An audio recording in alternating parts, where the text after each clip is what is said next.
இங்க நம்ம பார்க்கிறோம், நான் உங்களுக்கு கற்பிக்கிற யாவையும் நீங்கள் செய்வீர்களானால் என் சிநேகிதனாய் இருப்பீர்கள் என்று வேதம் சொல்லுகிறது. அப்போ கர்த்தர் எதிர்பார்க்கிறது என்ன தெரியுமா? யாரை கர்த்தர் தெரிந்து கொள்வார் என்றால், நீங்க பழைய ஏற்பாட்டுல நீங்க பாத்தீங்கன்னா கர்த்தர் மோசேயை தெரிந்து கொள்ளுகிறார். கர்த்தர் மோசேயை தெரிந்து கொள்ளுகிறார். அநேக காரியங்களை நம்ம பார்க்கிறோம். மோசேயை தெரிந்து கொள்ளுகிறார், ஆபிரகாமை தெரிந்து கொள்கிறார், நோவாவை தெரிந்து கொள்ளுகிறார். ஏன் தெரியுமா? கர்த்தருடைய சித்தத்தை செய்தால் மாத்திரமே கர்த்தர் நம்மளை அறிந்திருக்கிறார், அவர் தெரிந்து கொள்வார். அதுதான் என்னுடைய தலைப்பா இருக்கிறது, யாரை கர்த்தர் தெரிந்து கொள்வார் அப்படின்னு சொல்லிட்டு ஒரு 4-5 குறிப்பை நான் பேச இருக்கிறேன். அப்ப நம்ம இந்த யோவான்ல வாசித்தபடி, நான் உங்களுக்கு கற்பிக்கிற யாவையும் நீங்கள் செய்வீர்கள் ஆனால் என் சிநேகிதனாய் இருப்பீர்கள் என்று வேதம் சொல்லுகிறது. அப்போ அவர் கற்பணிக்கிற என்ன தெரியுமா? இந்த வசனத்தை நாம் அனுதினமும் கடைபிடிக்க வேண்டும். நம்ம கடைபிடித்தோமானால் அவர் கர்த்தர் நம்மளை தெரிந்து கொள்ளுவார். ஹல்லேலூயா, ஹல்லேலூயா. நான் உங்களுக்கு கற்பித்த அப்படின்னு வேதம் சொல்லுகிறது. அப்ப இந்த கால வேளையில கர்த்தர் யாரை தெரிந்து கொள்வார் என்றால், இந்த வசனத்தின்படி நடக்கிறவர்களை அவர் தெரிந்து கொள்வரா இருக்கிறார். முதலாவது நாம் பார்க்கலாம், சங்கீதத்தின் புஸ்தகம் 65:4.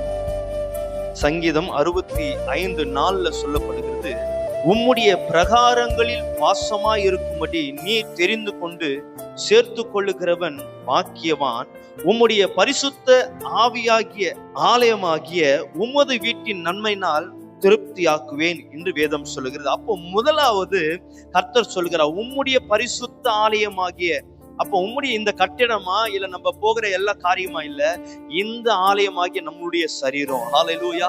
இந்த சரீரம் தான் வேதம் ரோமர்ல கூட சொல்லப்படுகிறது. இந்த சரீரம் எப்படி இருக்கா? தேவனுடைய ஆலயமா, நீங்களே அந்த ஆலயம் என்று வேதம் சொல்லுகிறது. அப்ப கர்த்தர் நம்மளை தெரிந்து கொள்ள வேண்டும் என்றால் அவருடைய ஆலயமாய் நாம் காணப்பட வேண்டும். இந்த கால பொழுதுல நம்ம இந்த கர்த்தருடைய வசனத்தை நாம் கை கொள்ளுவர்களா இருக்கணும். அவருடைய ஆலயத்தை விரும்புகிறவர்களை கர்த்தர் தெரிந்து கொள்ளுகிறார். ஹல்லேலூயா. அவருடைய கற்பனைகளை ஒரு நாளும் கை கொள்ள வேண்டும். இன்னைக்கு ஏன் நம்மளுடைய வாழ்க்கையில போராட்டங்கள் பிரச்சனை என்றால், வேதத்தின்படி நடக்காதபடிக்கு தான் நம்மளிடத்துல போராட்டங்கள் வருது. உலகத்தை மேற்கொள்ள முடியல, பாவத்தை மேற்கொள்ள முடியல. அவர் தெரிந்து கொள்ளணும்னா வேதத்தின்படி நம்ம நடக்கணும். இன்னைக்கு அநேக கிறிஸ்தவ குடும்பத்திலேயே காலத்தையும் நேரத்தையும் பார்த்து கொண்டு இருக்கிறோம். ஹல்லேலூயா, ஹல்லேலூயா. கர்த்தர் நம்மளுக்கு எல்லா நாளும் நல்ல நாளா தான் கொடுத்திருக்கிறார், எல்லா காலத்தையும் நல்ல நாளா தான் கொடுத்திருக்கிறாரு. இன்னைக்கு நம்ம கிறிஸ்தவ குடும்பத்திலேயே காலத்தையும் நேரத்தையும் நாம் பார்த்து கொண்டிருக்கிறவர்களா இன்னைக்கு காணப்பட்டு கொண்டிருக்கிறோம். ஆனா கர்த்தர் சொல்லுகிறார், அப்படிப்பட்டவர்களை தெரிந்து கொள்ள மாட்டாரு. ஹல்லேலூயா.